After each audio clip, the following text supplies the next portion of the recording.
ఓం నమో వెంకటేశాయ. Mini బ్రహ్మోత్సవమైనటువంటి Ratha Saptami ఫిబ్రవరి 4 సందర్భముగా వాహనములు, వాటి యొక్క వివరములు. ఉదయం 5:30 నుండి 8 గంటల మధ్య సూర్యప్రభ వాహనము, 9 గంటల నుండి 10 గంటల మధ్య చిన్న శేష వాహనము, ఉదయం 11 గంటల నుండి 12 గంటల మధ్య గరుడ వాహనము, 1 గంట నుండి 2 గంటల మధ్య హనుమంత వాహనము, 2 నుండి మధ్యాహ్నం 3 గంటల వరకు చక్ర స్నానము, 4 గంటల నుండి 5 గంటల మధ్య కల్పవృక్ష వాహనము, 6 గంటల నుండి 7 గంటల మధ్య సర్వభూపాల వాహనము, 8 గంటల నుండి 9 గంటల మధ్య చంద్రప్రభ వాహనము.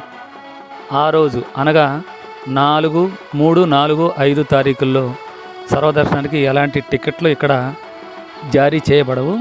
వచ్చిన భక్తులు వైకుంఠం 1, 2 దగ్గరకు వెళ్ళి డైరెక్ట్గా క్యూ లైన్లోకి వెళ్ళి దర్శనం చేసుకోవాల్సిందిగా కోరటమైనది.